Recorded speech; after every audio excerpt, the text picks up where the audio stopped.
To publish a scene to Android, simply choose a scene or create a new one, and then go to File, Publish, and then choose the Android tab, set your game name.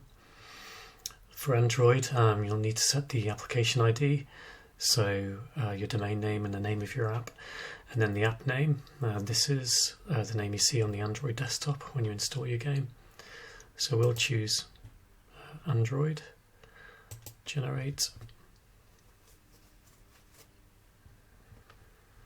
and in a few short moments we should see our generated game. So it's generated the game skeleton under your game name, Code Project Android. So if we right click, if you have Git Bash installed, just choose Git Bash here, so we can see what's inside our directory here. So there's a README, so if we open that,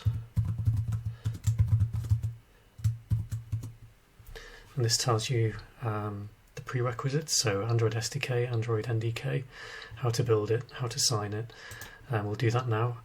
So to build it, the first thing we need to do is to set our Android SDK location, so I'll just do that now. And then the NDK location.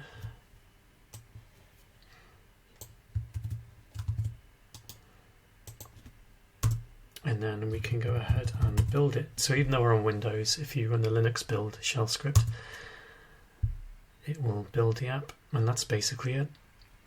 At the end of this process, there'll be a release APK that you can then install on your phone by following the instructions in the guide. It'll compile the game for x86 64, x86, ARM EABI-V7A, and ARM-V8A. So that should finish shortly. So it's done x86 64, it's doing x86. Now it's doing ARM64 V8A.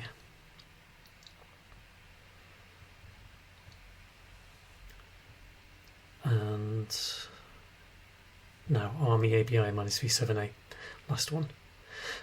You can also open this project in Android Studio and then just modify the source code directly. But if you're just wanting to publish your scene as is, then it's sufficient just to do this.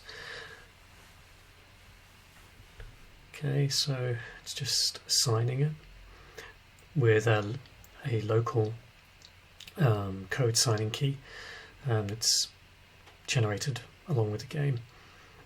So if you want to do some custom code signing, you'll just need to replace that, but that's described in the README. So hopefully it should finish in a moment.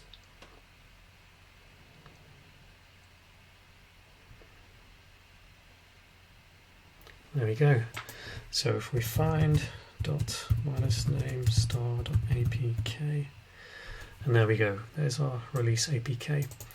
So that's it. Thanks for watching.